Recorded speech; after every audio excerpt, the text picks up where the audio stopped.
What is up, everybody? My name is Aaron. First and foremost, I want to thank you for stopping by today's video. So Sony has finally came out and announced their new camera, the Sony a7R Mark III. So first I want to dive into the specs behind the camera, some of the things that's happening with the camera, some of the upgrades from the Mark II to the Mark III. And I want to dive into kind of talking about the a7s Mark III, potentials with that and whatnot. As of right now, the Sony a7 Mark III, or a Sony a7 Mark III, or some people have been mentioning a Sony 9S, has not been announced. None of that has been announced yet. So that's why I want to kind of talk more on that, kind of the negatives behind that. So the Sony a7R Mark III, first and foremost, it looks like they are going to be using the same 42.4 megapixel sensor that they had in the previous a7R, the a7R Mark II. Basically, from what I've seen and read into, what they're trying to do with that is use the same sensor. It was a good sensor. It's an amazing sensor. It's a clean sensor. Basically make everything around it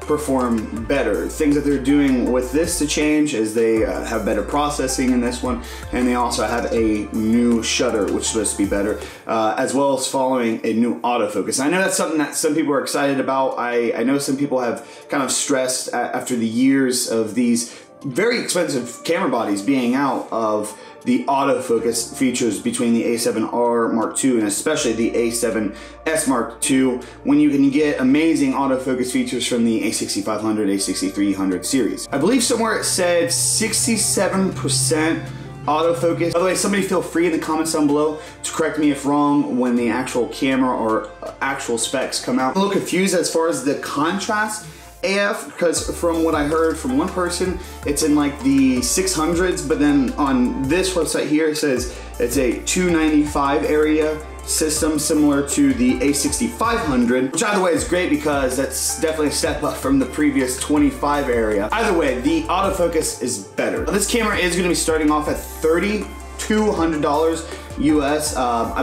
believe, I don't know, I'm kind of iffy on that because they are coming out with a new battery. They are doing the Sony A9 battery in this, which is supposed to be like the double the battery life. It does have image stabilization. They are doing a new thing called pixel shift mode, where basically, from what I understand, it takes 4 sequence shots within like half a second using the sensor shifting image stabilizer, and then it takes those 4 images in a program after you put the file on your computer and will make this just like ultra smooth, great looking image. Along with that, it's also able to shoot 10 frames a second, both raw, uncompressed, and compressed, and other options, I believe. It's also going to be coming with hybrid log gamma as well. Hybrid log gamma is a curve that maps your videos to broadcast tonal range possible as a preload to encoding HDR video. Some other highlights from this camera are dual SD card slots, which is a little confusing because one is a UHS-2 and then the other is a UHS-1, and I don't know why they wouldn't just do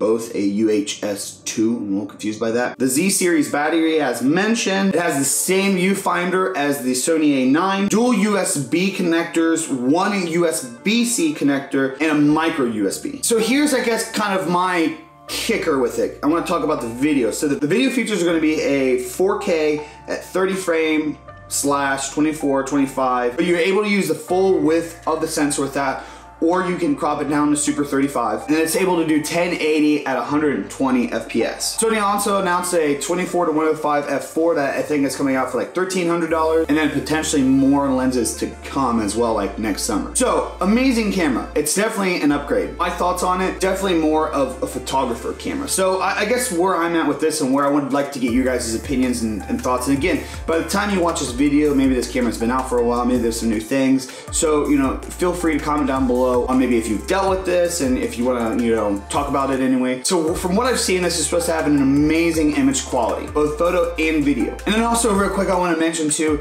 that from what I've seen, there's no flip out screen, but I think that's absolutely ridiculous anymore to judge these amazing Sony cameras by their flip out screens. I know they're a benefit, but I feel like it's a lot of people's insecurities on trusting their camera gear. That's just my personal opinion. I've had the Sony a6300 and a6500 combo for a little bit now, and the autofocus from these are just amazing, trustworthy. I understand that there are some shots that you potentially don't know if you're getting, but I have trust in my cameras to get those shots. So I don't really need a flip out screen. But again, that's to each their own. But all I'm saying is I'm not gonna judge a camera based on the fact that it's not a flip out screen. I know people are gonna be in the comments, well, does it have a flip out screen? But anyways, moving on to my thoughts on the video and A7S Mark III, you know what I mean? I feel like we're in that age where if they're coming out with their next like flagship type cameras, I'm just kind of shocked that there's not 4K 60 FPS. I feel like we are moving into the 4K age. And again, that's just an opinion. I'm just kind of confused as how a lot of these camera companies aren't doing that, introducing that into these very high-end cameras. But that's definitely not a reason to hold back from it. I guess my thing to hold back from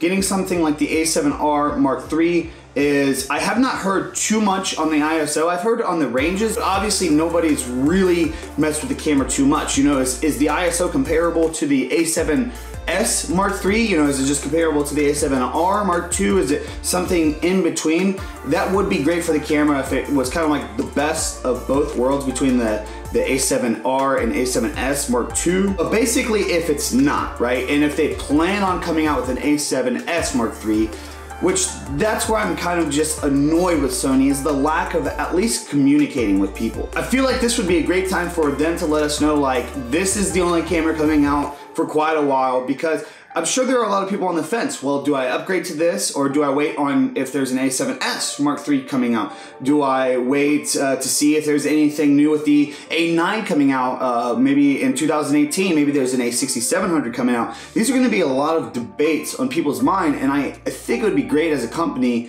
if they kind of reassured people like, okay, this may be coming around the corner, or if it's not coming around the corner. So if you would like to fully invest into the new camera instead of potentially waiting for something else that may be coming around, please go ahead and invest. Because these cameras are investment. $3,200 for the camera body only, and then when you have to stack them against Sony lenses, you're spending quite a bit of money on your setup. So I guess where I am right now is just kind of in that debate of, is it really worth the $600-700 price difference from upgrading to the Sony R Mark II to the Sony R Mark III? Is maybe the R Mark II and the S Mark II maybe gonna drop in value a little bit now that a new camera's out? You know, these are things I feel like people should know. Things I would like to see in the Sony A7S Mark III, if at all possible. First and foremost, I don't care about the flip out screen, but I know a lot of people are bitching about it, but again, I don't care about that. I would like to see a higher autofocus. I would like to see them keep the sensor size kind of smaller, upgrade from the 12, obviously, maybe go to like a 24.